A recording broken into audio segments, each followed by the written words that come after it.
Hello' guys welcome back to my another mini vlog. বহুত দিন যিহেতু লাইব্ৰেৰীলৈ যোৱা নাই, সেইবাবে ৰিচা মই আৰু অঞ্জিতাই ভাবিলো আজি এবাৰ লাইব্ৰেৰী ফুৰি আহোঁগে। আবেলি প্ৰায় 2টামান বজাত মই ওলালো নিজৰ মিনি কেটিএমখন আৰু তাত উঠি এতিয়া মই গৈ আছো লাইব্ৰেৰীলৈ বুলি। পিছে আপোনালোকে জানেনে আমাৰ লাইব্ৰেৰীখনৰ নাম ৰখা হৈছে লক্ষ্মীনাথ বেজবৰুৱাৰ নামত। বাৰু আমি এতিয়া লাইব্ৰেৰীত সোমাই জেগা অলপমান বিচাৰি নিজৰ মেইন কামটো কৰাত লাগি গলো। আচলতে আমি কেইজনী আহিছো লাইব্ৰেৰীত আমাৰ মেজৰ প্ৰজেক্টৰ কাম অলপমান কৰিবলৈ।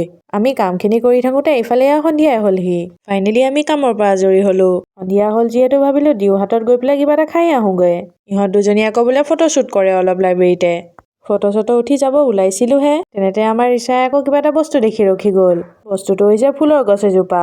তাই মানে ফুল বহুত বেছিয়ে ভাল পায়। সেইবাবে ভাবিছে লাইব্ৰেৰীৰ পৰা এটা চুৰে কৰি লৈ যাওঁ নেকি। কিন্তু তাই ইমান সাহস নহ'ল বাৰু চুৰ কৰিবলৈ।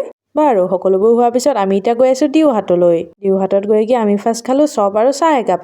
তাৰ লগে লগে আমি ধুনীয়াকে পকৰিও মাৰি দিলো।